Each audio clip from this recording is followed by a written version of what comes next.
Have you seen my wife? Gabriel asked a group of women gathered near the field. The match had ended and he was now searching for Esther. One of his colleagues approached him, tapping him on the back. Nice moves, Gabriel. Don't worry, we go take the cup next year. The man said, Thank you, Fred. By the way, I don't know if you've seen my wife. I've been looking everywhere for her. Gabriel asked. I don't think I've seen her.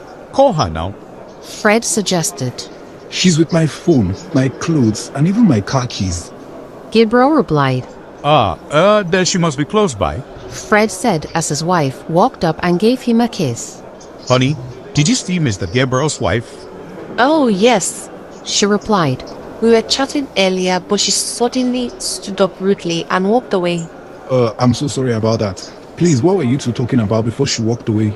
Gabriel asked, his tone uneasy. Nothing serious. I was just telling her how I didn't know I was pregnant with Sarah until... Mrs. Titi, you shouldn't have brought that up now. Gabriel exclaimed, shaking his head. Why not? Did I say something wrong? She asked, confused. Never mind. Let me check where my car is parked. Maybe she's there. Later, now. Gabriel said, hurriedly dashing off. When he reached the parking area, his car was there, but Esther wasn't. He stood waiting for over 2 hours, hoping she'd return, but she never did. Left with no choice, he borrowed cash from a colleague and got a ride home. When Gabriel got home, he found Esther in the living room, casually munching on chips and watching a movie. Esther, what was that supposed to mean? How could you just take off without letting me know? You have my clothes, my phone, even my keys. Do you know how long I waited for you? Gabriel said, frowning. Esther stayed silent. Esther, I'm talking to you. He said, moving closer. Please, Gabriel, I wasn't feeling comfortable. Was I supposed to walk onto the field and tell you I was leaving? Or should I have left your phone there for someone to steal it? I beg, go and shower. You reek of sweat.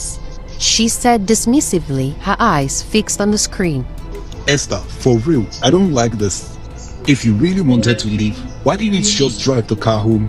Now, I have to go back there tonight to bring it back. Gabriel said, his frustration growing. Your AC isn't working. Remember, I couldn't drive the car without AC. Esther replied nonchalantly. Gabriel grabbed the car keys and walked into his room to change.